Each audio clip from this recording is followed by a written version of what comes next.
अस्सलाम वालेकुम नाज़रीन, आप देख रहे हैं NPG media Urdu. Viral Yasir Shamoon Khan इस वक्त इमरान खान के जलसे में मीडिया के कंटेनर के ऊपर खड़ा है और आपको यहाँ का सारा मंजरनामा दिखाना चाहता हूँ। आपको पहले तो बता दूँ कि ये वो स्टेज सजाया गया है जहाँ पर लीडरशिप बैठेगी और चेयरमैन तहरीक-ए-इंसाफ इमरान खान यहाँ से ख़िताब करेंगे। अब तकरीबन टाइम हो गया है अफ्तार का और अफ्तार हुए भी तकरीबन 15 मिनट हो गए हैं। 6:30 बजे का टाइम है और बाहर हर जगह कंटेनर्स लगे हुए हैं, हर जगह पे रोका हुआ है। जो लोग पैदल आ सकते हैं, जो मोटरसाइकिलों पे अफ्तारी के लिए थोड़ी सी इजाज़त थी, लेकिन अभी जो मेरे पास इत्तलात हैं एक बावसूख पुलिस अफसर के थ्रू मैंने पता किया है, तो अफ्तारी के फ़ौरन बाद जो मोटरसाइकिल के ऊपर अफराद आएंगे उनको भी आने से रोक दिया जाएगा और लोगों के लिए यहाँ पर पहुँचना बड़ा मुश्किल होगा।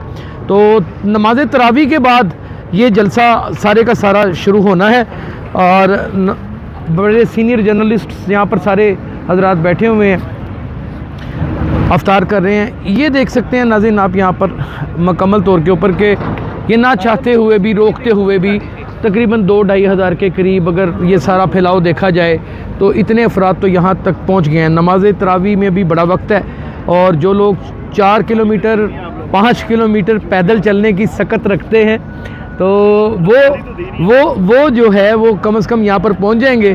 और हमारे यहाँ पे कुछ जर्नलिस्ट लोग भी खड़े हैं जिन्होंने हमेशा इमरान खान के जलसे को कवर किया है, उनसे भी गपशप करते हैं और पूछते हैं। जी अस्सलाम वालेकुम। वालेकुम सलाम दोस्त। अच्छा, क्या सूरत हाल लग रही है? भाई तो बिल्कुल ऐसे जैसे पूरे शहर को सील कर दिया। सारों उन्होंने तो ऐसे जैसे सील किया, चिड़िया भी नहीं आ सकती, चक्कर बंद कर दिया। हम आप ये देख लें कि 4 बजे के निकले हैं, अभी पहुंचे हैं। 4 बजे के निकले, 4 फरदोस मार्केट से यहाँ तक गाड़ी भी लानी थी आपने, इक्विपमेंट लाने थे, सब कुछ। और सारा मोटरसाइकिलों पे थे उनको भी नहीं आने दिया जाता। नहीं आने दे रहे, वो इतनी सख्ती की है। अभी हमारा जो गेट है 4 नंबर गेट हमें दिया मीडिया के लिए, वहाँ से नहीं आने दे रहे कि भाई नहीं मीडिया इधर से नहीं आएगा, 1 नंबर पे जाओ। 1 नंबर वाले, हाँ वो 1 नंबर वाले कह रहे नहीं आप 4 नंबर पे जाओ। वो इस चक्कर में कर के लोग कई तो बदजन होके वापस जा रहे हैं। कई तो मीडिया जो ये पीटीआई वाले हैं ना, वो तो इतने उनके साथ बदतमीजी कर रहे हैं पुलिस वाले, तो वो वापस जा रहे हैं। कहते हैं भाई पुलिस का रवैया भी ना बहुत गलत। कहते हैं भाई नहीं इधर से आपको एंट्री नहीं है, आप जाएं उधर दूसरे गेट पे जाओ।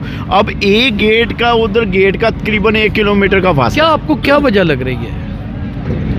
क्या फेल करना चाहते हैं जलसे को? इस तरह फेल हो जाएगा। वो अपने पॉइंट पे वो कह रहे हैं कि सिक्योरिटी का है, सिक्योरिटी इशू। हाँ सिक्योरिटी इशू है, हम उसको कवर कर रहे हैं। हमारा जलसे के साथ कोई तल्लक नहीं। ज़ाहिर है उन्होंने तो यही कहना ना, लेकिन वो यही कह रहे हैं कि निगरान हुकूमत के होते हुए ये सारा कुछ निगरान समझ नहीं, इनका काम नहीं है निगरान का, इनका काम नहीं, इनका काम इलेक्शन करवाना, लेकिन वो इलेक्शन नहीं करवा रहे। मीडिया एक ऐसी पावरफुल चौथा सतून है पाकिस्तान का, इसको जब नहीं आने दिया जा रहा तो बाकी क्या रह जाता है। आप देख सकते हैं यहाँ पे लाइटें ऑन हो चुकी हुई हैं, लोग यहाँ पर मुकम्मल तौर के ऊपर आ चुके हुए हैं और ख़वातीन भी वहाँ पे कुछ मीडिया की वर्कर्स बैठी हुई हैं, अफ्तार कर रही हैं। नाज़रीन, नमाज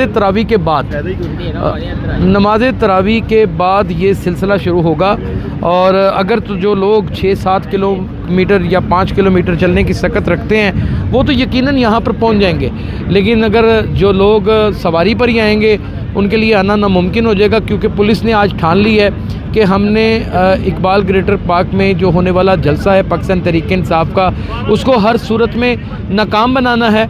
और मैंने जब भी जलसे कवर किए हैं पाकिस्तान तहरीक-ए-इंसाफ के, तो 2-3 बजे अगर जलसा रात को 9 बजे होना है तो 2-3 बजे इतने अफराद आ चुके होते हैं कि उनको देख के इंसान हैरान भी होता है कि ये दीवाने हैं, चरिए हैं, पगले हैं, क्या हैं। लेकिन अब ऐसी कोई सूरत हाल नज़र नहीं आ रही।